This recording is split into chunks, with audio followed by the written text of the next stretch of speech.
শুভ সকাল বন্ধুরা। তো কাজটা দেখো আজকে করে ফেলেছি, করে এবার কাজটাকে পালতা, যাকে বলি আমরা, পালতা দিব।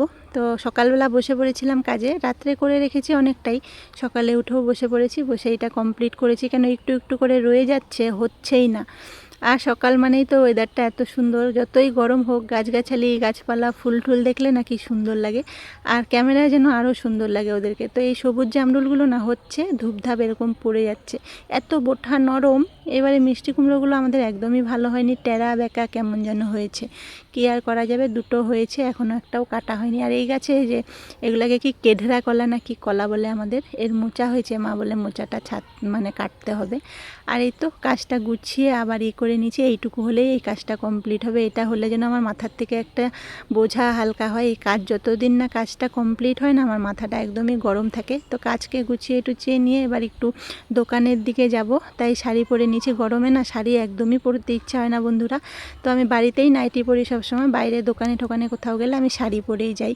তাই শাড়িটা পরে নিয়েছি। আর ঘরে আজকে না জানলার পর্দা টর্দা সব খুলে দিয়েছি, খুলে বেশ ঘরটা একটু ফাঁকা করে দিয়েছি আমি, যে একটু ঘরটায় ঠান্ডা হাওয়া ঢুকুক। আর বাইরের ওয়েদারটা এত সুন্দর, আমাদের বাড়ির পাশের বাড়িতে এই ফুলটা দেখতে কি সুন্দর লাগছিল, আমি আর লোভ সামলাতে পারলাম না, তোমাদেরকে ক্যামেরায় দেখালাম। ফুলের কালারটা এত সুন্দর লাগছে, খুব সুন্দর। তো এই তো দোকানে চলে যাচ্ছি। দোকানে যাওয়ার সময় একটু বান্ধবীর বাড়িতে ঢুকে পড়লাম, বান্ধবীদের ধান তোলা হচ্ছে, ধানগুলো খুব সুন্দর হয়েছে।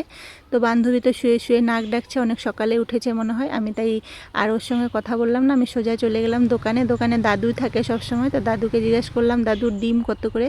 তো দাদু বললো 11 টাকা জোড়া। তো ডিম নিয়ে নিলাম, আজকে একটু ডিম খাওয়া হবে। আর আমাদের টুকটাক যা বাজার এই দোকানেই করা হয়, এমনি হাটে সব কিছু নিয়ে আসি, তারপরে যদি কোনো জিনিসটা বাকি থাকে বা কিছু ভুলে যাই সেটা এই দাদুর দোকানেই নিয়ে যাই। দাদু কিন্তু অনেক বয়স্ক, একা একাই দোকানে থাকে, একটু সময় লাগে তো জিনিসপত্র দেয়। তারপরে এত গরম লাগলো, একটু ঘুরে আসার পরে পুকুর পাড়ে চলে এসেছি, ভিডিওটাও ভয়েস দিচ্ছি আর পুকুর পাড়টাও একটু তোমাদেরকে দেখাচ্ছি। সব থেকে শান্তির জায়গা হচ্ছে এই পুকুর পাড়, মনে হয় এখানে এসি লাগানো আছে, যখনই আসি তখনই শরীরটা জুড়িয়ে যায়। আর এই গাছের আমগুলো দেখলে তো মনটা আরও খুশি হয়ে যায়।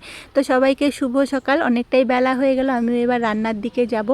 তো তোমাদের ওই পাশে গরমটা কেমন বন্ধুরা? আমার গরমে মুখ চোখের অবস্থা দেখো, আমার পুরো শরীরের অবস্থাই খারাপ, সকাল সারা দিন ঘামতে থাকি, এতটাই গরম লাগে। আর গাছের জামরুলগুলো সব ধূপধাপ পড়ে যাচ্ছে, আমি ওটাই বলছি, বসে আছি মাথার উপরেও পড়ে যাবে। এই জামরুলগুলো এত নরম, বোটাগুলো বারবার পড়ে যাচ্ছে। আমাদের কিন্তু জামরুল বিক্রি হয়, অনেকে কিনে, তো এই জামরুলটা মনে হয় কেউ নিবে। মা সকালে বলছিল দুটো জামরুল পারবে, আমি বলি পেরে দিয়ে দাও, জামরুলগুলো না খেতে অত ভালো নয়, অনেকের আবার ভালো লাগে, লবণ মাখিয়ে ঠাকিয়ে খায়। তো সবাইকে শুভ সকাল বন্ধুরা।